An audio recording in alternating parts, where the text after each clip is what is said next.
لو فاكر ان حرب اكتوبر بدأت يوم 6 اكتوبر 1973 فانت كده بدأت الحكاية من اخر فصل، لان الحقيقة ان اول طلقة في طريق اكتوبر اتضربت قبل الحرب ب6 سنين. بعد يونيو 1967 مصر كانت في واحدة من اصعب اللحظات في تاريخها الحديث. قناة السويس اتقفلت وسيناء احتلت ومدن القناة اتأثرت بالحرب، واعداد كبيرة جدا من اهلها اضطرت تسيب بيوتها، والجيش المصري خرج من الحرب وهو محتاج يعيد بناء نفسه من جديد. لكن هنا بدأت الحكاية. مصر ما استنتش لحد 1973 علشان تبدأ تستعد، ده من بعد النكسة مباشرة بدأت رحلة طويلة اسمها حرب الاستنزاف. انا عارف ان كلمة حرب الاستنزاف دي انت سمعت عنها كتير، والرحلة دي هي اللي هتفهمنا ازاي مصر وصلت في النهاية ليوم 6 اكتوبر. فخلينا نرجع بالزمن ل 5 يونيو 1967. الحرب بدأت، وخلال ايام قليلة حصل تغيير ضخم في خريطة المنطقة، ونحن قد رفضنا.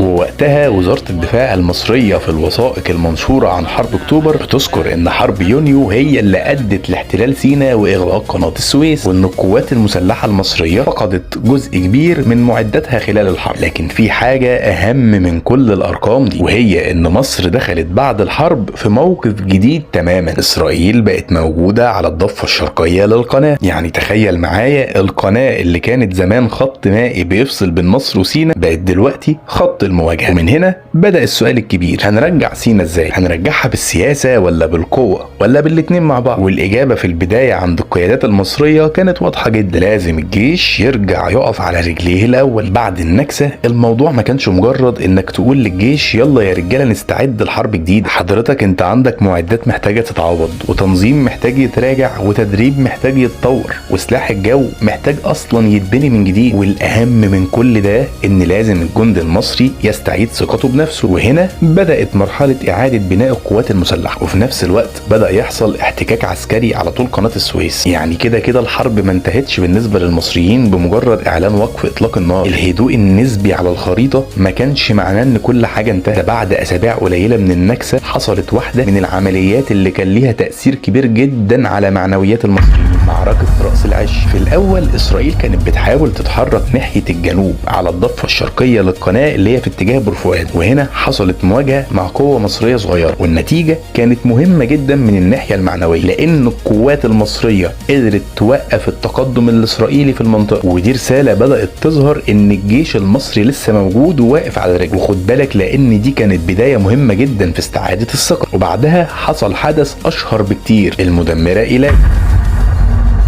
21 أكتوبر 1967 تم استهداف المدمرة الإسرائيلية